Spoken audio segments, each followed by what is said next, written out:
Hello everyone, কেমন আছো তোমরা সবাই? তো আবারও চলে এসেছি নতুন একটা ভিডিও নিয়ে।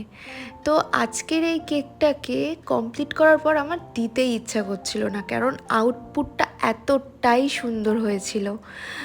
ভাবিনি প্রথম থেকে যে এতটা সুন্দর হবে। তো শেষ পর্যন্ত ভীষণ পছন্দ হয়েছিল আমার। তো তোমাদের কেমন লাগলো অবশ্যই জানাবে। তাহলে চলো শেষ অবধি দেখে নেওয়া যাক। তো এটা ছিল একটা 2.5 পাউন্ডের ভ্যানিলা ফ্লেভারের কেক। একটা দাদা তার কাছের মানুষের জন্য কেকটা অর্ডার করেছিল। আমাকে রেফারেন্স পিকচার দিয়েই দিয়েছিল, কিন্তু একটা রেফারেন্স পিকচার অনুযায়ী কেকটা হয়নি। আমাকে দুটো রেফারেন্স পিকচার দিয়েছিল, যেই দুটোকে মিক্সড আপ করে কেকটার আউটকামটা আনা হয়েছে। তো এই যে ফ্রক পরা গার্লটা করছি, এইটা ছিল একটা কেকের পিকচারের ছবি, আর বাকিটা ছিল আর একটা নেওয়ার মেন কারণটা হচ্ছে কেকটাতে একটা ক্রাউন ছিল, যেটা দাদাটার ভীষণ পছন্দ হয়েছিল। সেই কারণেই বলা যেতে পারে যে এই কেকের ডিজাইনটা সে চুজ করে।